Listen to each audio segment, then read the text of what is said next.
A child blows out candles while somewhere in the same room, someone is making the decision to kill. 4 people will be dead within minutes. 3 of them are children. This is not fiction. This happened in Stockton, California, on November 29, 2025. And what makes it truly terrifying is not just the violence, but the cold calculation behind choosing a birthday party as the stage for mass murder. Before we go further, I want you to comment below with this. What psychological factor do you think drives someone to target children at a celebration? Your answer might reveal something about how we all process unthinkable violence. Now let me take you inside what happened that night, and more importantly, inside the mind that made it happen. The banquet hall in Stockton was decorated the way these places always are for children's parties. Balloons clustered in corners. Tables covered with bright plastic cloths.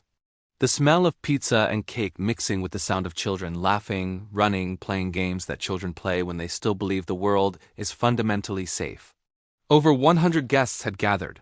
Families, friends, people who trusted that this space, this moment, this celebration of a child's life, was protected by the simple fact of its innocence. They were wrong. What those families did not know, could not have known, was that someone had already made a decision. Somewhere in the hours or days before, a human mind had moved through a series of thoughts that ended with a single conclusion. This party, these people, this moment of joy would become a crime scene. The psychological journey from normal human consciousness to that decision point is where the real horror lives. Not in the act itself, but in the internal process that makes the act possible. Think about that for a moment. At what point does a person cross the line from having dark thoughts to planning mass violence? And more disturbingly, at what point does the presence of children stop being a deterrent and become part of the appeal? The event hall was typical of its kind. A large open space designed for gatherings, with limited exits and clear sightlines. From a tactical perspective, it was what security experts would call a soft target. No metal detectors, no armed security, no reason to expect that anyone would need those things at a child's birthday party. The very innocence of the event created its vulnerability. The trust that allows children to run freely and parents to relax their vigilance is the same trust that a certain kind of predator understands how to exploit. The shooting began without warning. No argument that escalated. No visible confrontation that gave people time to react or flee. This is a crucial psychological detail. The absence of a precipitating incident suggests premeditation. It suggests someone who arrived with intent, who waited for a moment, who then acted with the kind of cold purpose that bypasses normal human hesitation. Witnesses would later describe the sound. The way gunfire in an enclosed space doesn't sound like it does in movies. It's louder, more disorienting, more physically overwhelming. The human brain, when confronted with that sound in a context where it doesn't belong, experiences a moment of cognitive dissonance. This can't be happening. This doesn't make sense. That moment of frozen disbelief is often what costs people their lives. In those first seconds, the room transformed. A space of celebration became a space of survival. Parents grabbed children, people dove under tables. Some ran toward exits. Others froze, their nervous systems overwhelmed by the impossibility of what was happening. The psychology of mass panic is well documented, but understanding it intellectually does nothing to prepare you for the reality. When your brain is flooded with adrenaline and your body is making decisions faster than your conscious mind can process, you don't think. You react. And sometimes those reactions are exactly wrong. 4 people did not make it out: an 8-year-old child, a 9-year-old child, a 14-year-old, and a 21-year-old adult. Each of them had arrived at this party with expectations of joy. Each of them had futures that extended beyond this moment. And in the space of minutes, all of that was erased by someone else's decision. The children who died were not random casualties of crossfire. They were not accidental victims. When you shoot into a crowd at a child's birthday party, you know what you're doing, you know who is there. The presence of children is not incidental to the violence. It is central to it. And that psychological reality is what makes this case so deeply disturbing. Would you have recognized the danger before it started? Would you have noticed something off about someone's behavior, their positioning, their demeanor? Or would you, like everyone else there, have been focused on the celebration, trusting in the basic social contract that says we don't hurt children? Beyond the 4 who died, many others were wounded, some by gunfire, others in the chaos of escape. The psychological trauma of surviving such an event is its own form of injury, one that doesn't show up in hospital records, but that fundamentally alters how a person moves through the world. Survivors of mass violence often describe a permanent shift in their sense of safety. Loud noises trigger panic responses. Crowded spaces become unbearable. The simple act of attending a celebration becomes fraught with hypervigilance and fear. Children who were present that night will carry this experience into their development. It will shape how they understand trust, safety, community, and the basic reliability of the adult world to protect them. The witnesses who spoke to investigators described scenes of chaos and confusion, people screaming, children crying, the desperate search for loved ones in the immediate aftermath. The terrible moment of counting who made it out and realizing who didn't. These are the psychological aftershocks that ripple out from an act of violence, touching not just those who were physically present but entire networks of family, friends, and community members. Think about the parents who brought their children to this party. They made a normal parenting decision. They said yes to a birthday invitation. They drove to the venue. They walked their children inside. Every single one of those decisions was reasonable, appropriate, and safe. Until suddenly it wasn't. The psychological burden of that, the guilt and the what-ifs and the replaying of every choice, is a form of torture that no one deserves but that many will experience. As of this writing, no arrests have been made. The investigation continues. And in that absence of resolution, the psychological weight of unanswered questions grows heavier. Who did this? Why did they do it? Was this targeted violence against a specific person or family with others as collateral damage? Or was this something else, something even more disturbing, where the point was the violence itself, the destruction of innocence, the shattering of a community's sense of safety? Investigators have suggested the possibility of a targeted attack. This means they believe someone at that party was the intended victim, and that the shooter came specifically to harm that person. If true, this raises its own set of psychological questions. What kind of grievance or conflict leads someone to pursue violence in such a public, chaotic, and indiscriminate way? What kind of mind decides that killing children is an acceptable cost of settling a personal score? The alternative is somehow worse. If this was not targeted, if the point was simply to inflict maximum harm on a gathering of families and children, then we are dealing with a different psychological profile entirely. We are dealing with someone for whom the suffering of others is not a regrettable side effect, but the actual goal. Do you think the shooter knew their victims personally? Or were they strangers, chosen simply because they were vulnerable and accessible? Your answer to that question reveals something about how you understand human evil, whether you see it as personal and motivated or random and senseless. Let's focus on what might be the most psychologically revealing aspect of this case: the choice of target. A child's birthday party is not a random location. It is a specific type of gathering with specific psychological and emotional characteristics. It represents innocence, celebration, family bonds, community, and hope for the future. To choose such a setting for violence is to make a statement, whether consciously or unconsciously, about those values. In the study of mass violence, target selection is often highly meaningful. Shooters choose locations that have personal significance or symbolic weight. Schools represent authority and social hierarchy. Workplaces represent economic stress and perceived injustice. Religious spaces represent ideological conflict. And family gatherings represent the most intimate bonds of human connection. A birthday party for a child sits at the intersection of multiple psychological themes. It is about family. It is about community. It is about the celebration of life and growth. It is about the future. To attack such a gathering is to attack all of those things simultaneously. It is an act of profound nihilism, a rejection not just of specific people but of the basic human project of creating meaning and joy in a difficult world. What does it take psychologically to override the natural human inhibition against harming children? Most people, even those capable of violence against adults, retain a protective instinct toward the young. It is one of the deepest evolutionary and social programming we have. To bypass that programming requires either extreme psychological disturbance, ideological commitment that dehumanizes the victims, or a level of rage and desperation that overwhelms all other considerations. The shooter in this case, whoever they are, crossed that line. They looked at a room full of children and families and decided that their own agenda, whatever it was, mattered more than those lives. That is not a decision made in a moment of passion. That is a decision that requires a particular kind of psychological architecture, one built on layers of grievance, dehumanization, and moral disengagement. Stockton, California, is no stranger to violence. The city has struggled with crime rates and gang activity for years. But there is a difference between the violence that happens in the streets, between adults engaged in criminal activity, and the violence that invades a child's birthday party. The former, while tragic, fits within a certain understanding of risk and consequence. The latter shatters the boundaries that communities rely on to maintain a sense of order and safety. When violence crosses into spaces that are supposed to be protected, when it targets the most vulnerable members of society in their moments of celebration, it creates a form of collective trauma. Parents throughout the community will now think twice before attending gatherings. Children will absorb the fear and anxiety of the adults around them.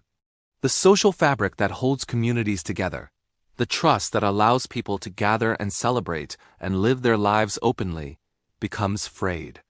This is part of the psychological impact that extends far beyond the immediate victims. It is a form of terrorism in the truest sense, the use of violence to create fear and change behavior across a population. Whether or not that was the shooter's intent, it is the effect.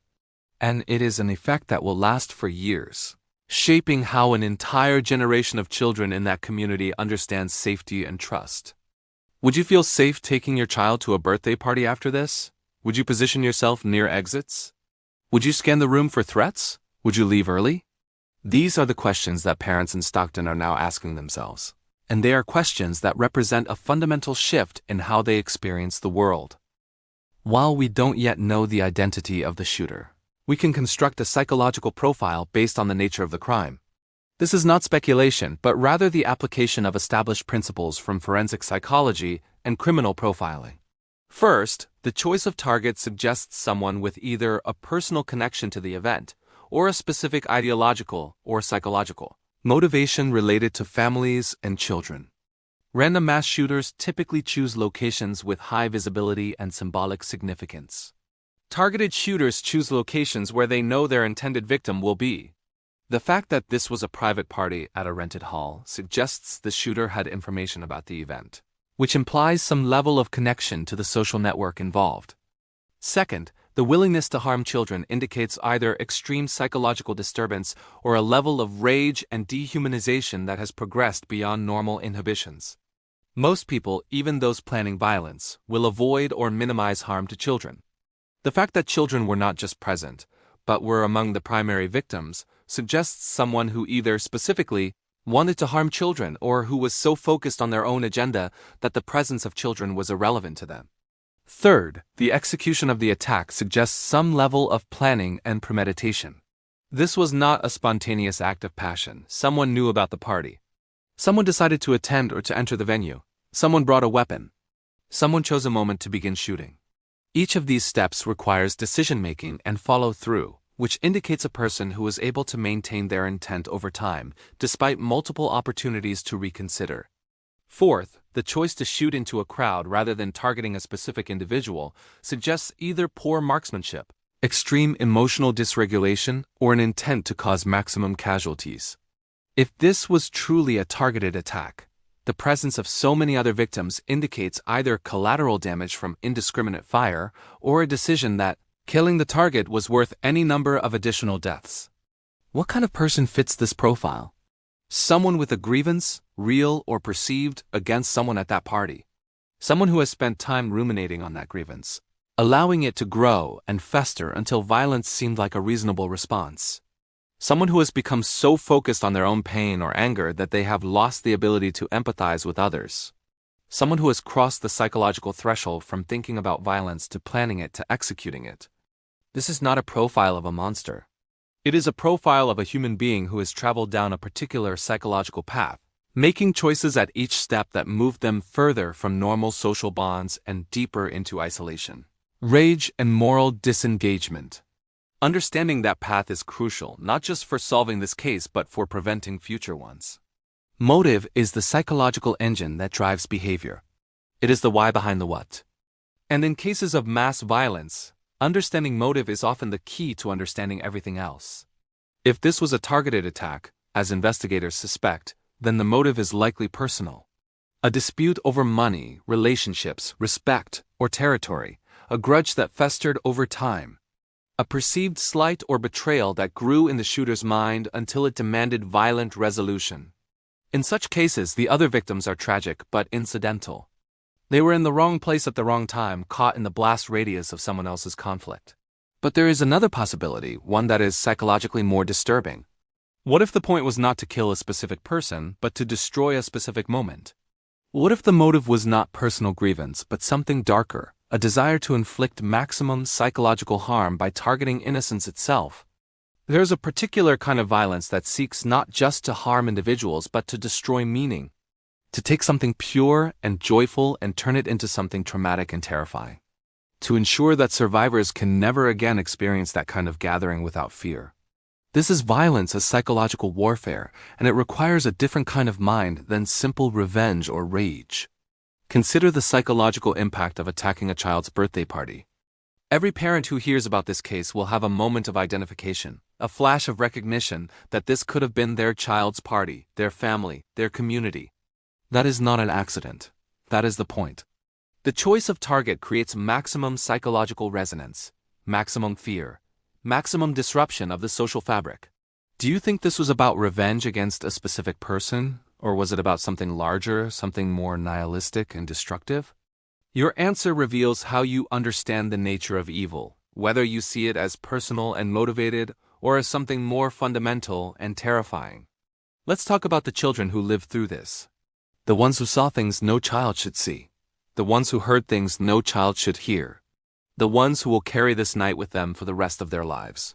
Child psychology research tells us that traumatic experiences during developmental years have profound and lasting effects. The brain is still forming, still learning how to process and categorize experiences. When a child experiences extreme violence, especially in a context that was supposed to be safe and joyful, it disrupts fundamental assumptions about how the world works. These children learned, in the most visceral way possible, that safety is an illusion, that adults cannot always protect them, that celebration can turn to horror in an instant, that death is not something that happens to other people in other places, but something that can reach into their own lives and take people they know. The psychological term for this is shattered assumptions.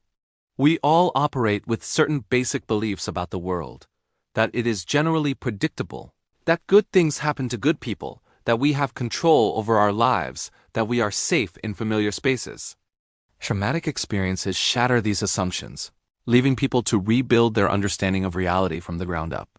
For children, this rebuilding process is particularly difficult because they lack the cognitive and emotional tools that adults have developed. They cannot contextualize the experience. They cannot rationalize it. They cannot distance themselves from it through intellectual understanding. They simply have to live with the raw emotional reality of what happened, and that reality will shape their development in ways both obvious and subtle. Some will develop anxiety disorders, unable to feel safe in crowds or at celebrations. Some will develop depression, struggling with the meaninglessness of a world where such things can happen. Some will develop post-traumatic stress disorder, with intrusive memories and hypervigilance and emotional numbing. And some will seem fine on the surface while carrying the weight of this experience in ways that won't become apparent until years later. If you were a parent of a child who survived this, how would you help them process it? What would you say? How would you restore their sense of safety without lying to them about the reality of the world? These are impossible questions with no good answers, and they are questions that dozens of families in Stockton are now facing. Now consider the families of the 4 who died. The parents who sent their children to a birthday party and will never see them again. The siblings who lost brothers and sisters. The friends who lost companions. The extended family members who lost nieces, nephews, cousins, grandchildren. Grief after sudden, violent death is qualitatively different from grief after expected loss. There is no time to prepare. No chance to say goodbye. No opportunity to make peace or express love one last time. There is only the brutal fact of absence, the empty space where a person used to be, and the endless loop of what-ifs and if-onlys that torture the mind. For parents who lose children to violence, the grief is compounded by guilt. They made the decision to let their child attend the party. They chose not to go themselves, or they chose to leave early, or they chose to stay but couldn't protect their child when it mattered. None of these choices were wrong.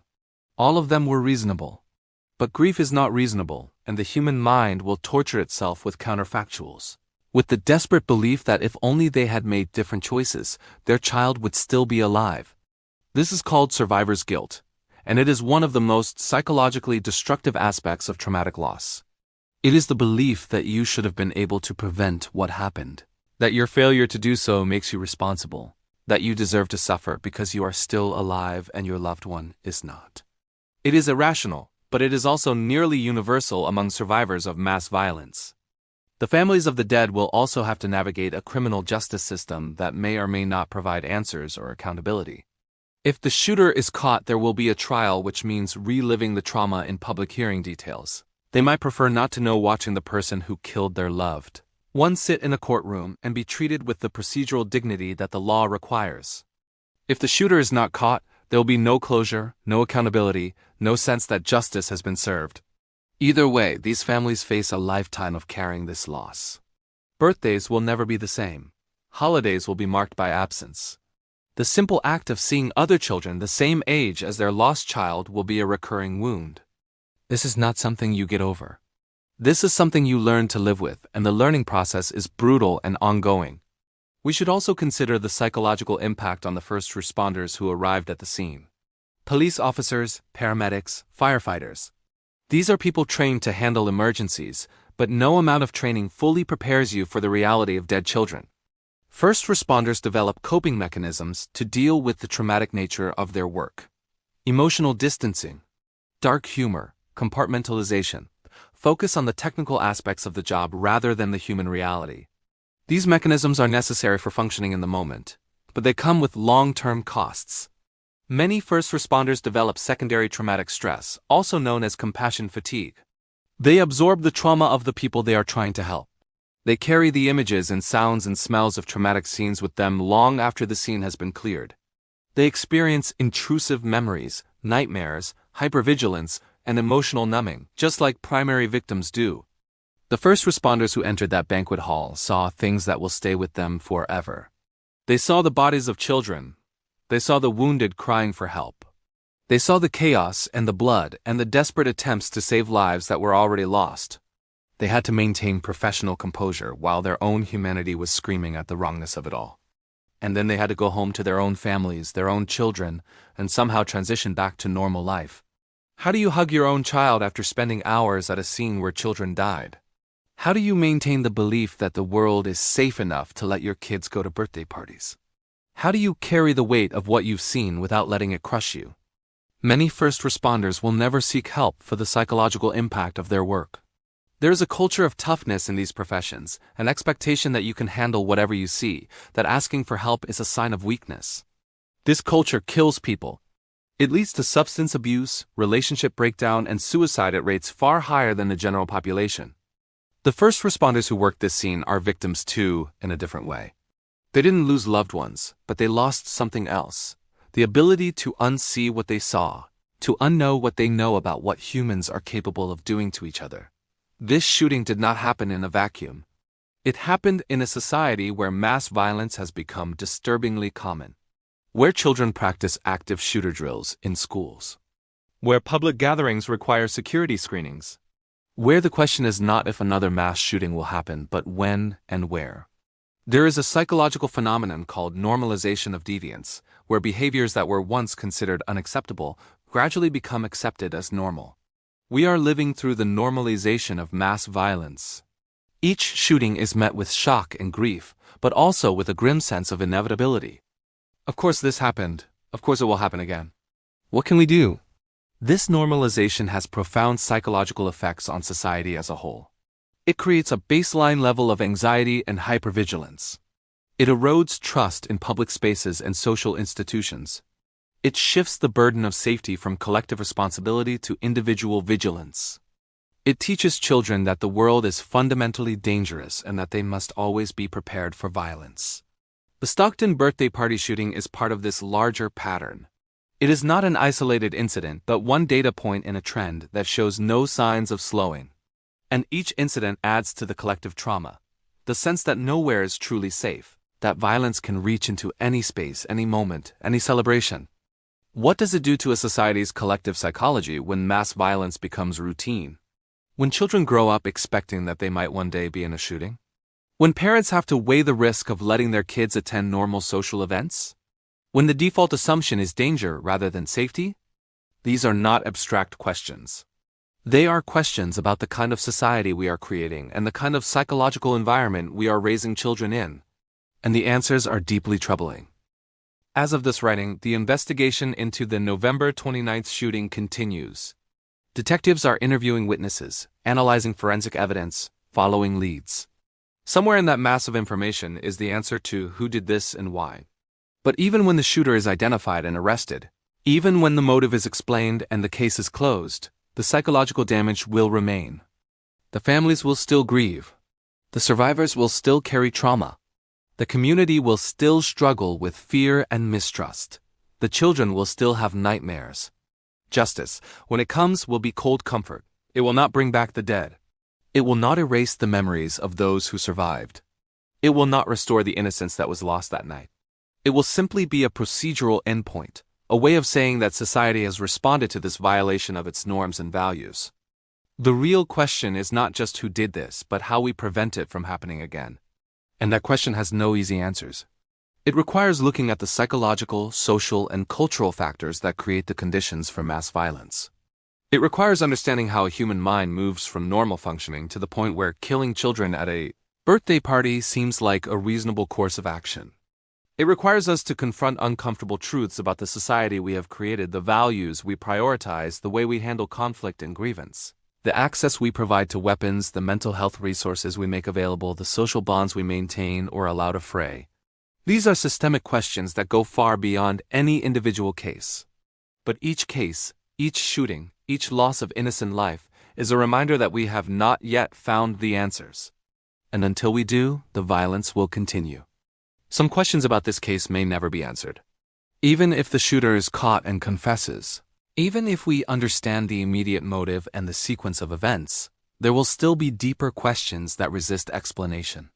Why does one person respond to grievance with violence while another does not?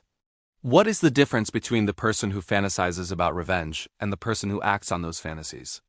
At what point does a human being lose the capacity for empathy that would normally prevent them from harming children? These are questions about the nature of human psychology, about the line between normal and pathological, about the factors that push someone across the threshold from thought to action. And they are questions that we struggle to answer, even with decades of research and thousands of case studies. Every mass shooting is both unique and part of a pattern. Unique in its specific details, its particular victims, its individual tragedy, but part of a pattern in the psychological and social factors that enable such violence. Understanding that pattern is crucial, but it does not make any individual case less horrifying or less senseless. The children who died at that birthday party were individuals with their own personalities, dreams, fears, and futures. They were not statistics. They were not symbols. They were human beings whose lives had value and meaning, and that value and meaning was stolen from them by someone else's decision. No amount of psychological analysis can restore what was lost. No understanding of motive can justify what happened. No explanation can make it make sense in any moral or emotional way.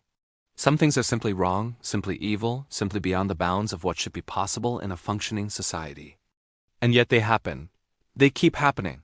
And we are left to pick up the pieces, to comfort the survivors, to bury the dead, to ask our impossible questions, and to live with the knowledge that it could happen again, anywhere, anytime, to anyone. There is a psychological burden that comes with knowing about cases like this. With reading the details, imagining the scene, putting yourself in the position of the victims and survivors. It is called vicarious trauma, and it is real. You, reading this now, are absorbing some of the psychological weight of this event. You are imagining what it would be like to be at that party. You are thinking about your own children, your own family, your own vulnerability. You are feeling some fraction of the fear and grief and anger that the direct victims feel. This is part of being human, this capacity to empathize with the suffering of others. But it is also a burden. It is why people who work in trauma-related fields, who are exposed to these stories day after day, develop their own psychological symptoms.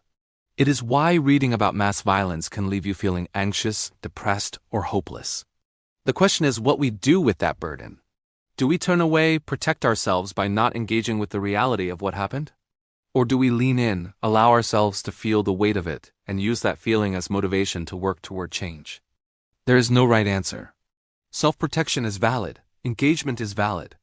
What matters is that we recognize the psychological cost of knowing and that we are intentional about how we manage that cost.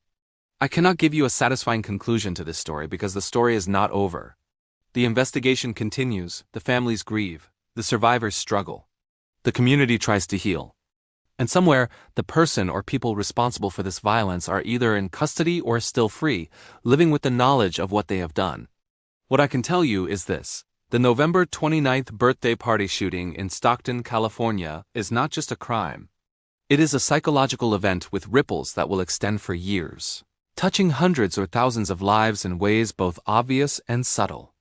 It is a reminder that violence can reach into any space, that innocence is not protection, that the social contracts we rely on are more fragile than we want to believe. It is a test of our capacity for empathy, for resilience, for maintaining hope in the face of senseless tragedy. And it is a question that we must all answer for ourselves. What kind of society do we want to live in? What are we willing to do to prevent this from happening again? How do we balance freedom and safety, individual rights and collective responsibility, the desire to trust and the need to protect? These are not easy questions. They do not have simple answers. But they are questions we must ask, because the alternative is to accept that this is just how things are, that mass violence at children's birthday parties is simply part of the world we live in. I don't accept that. I don't believe we have to accept that. But changing it requires more than thoughts and prayers. It requires understanding the psychology of violence, the social conditions that enable it, and the systemic changes necessary to prevent it. The 4 people who died on November 29th deserved better. The survivors deserve better. The children who will grow up in the shadow of this event deserve better. And the only way to honor that is to refuse to accept this as normal. To refuse to move on without learning, to refuse to let their suffering be meaningless. So I leave you with this final question, the one that matters most. What will you do with the knowledge of what happened that night? Will you let it change you? Will you let it motivate you? Or will you file it away with all the other tragedies? Another story of violence that happened to other people in another place? Your answer to that question might be the most important psychological choice you make. Because in the end, the only thing that stops the cycle of violence is people deciding that enough is enough, that they will not accept this as normal, that they will work toward a world where children can attend birthday parties without fear. The investigation continues. The grief continues. The trauma continues.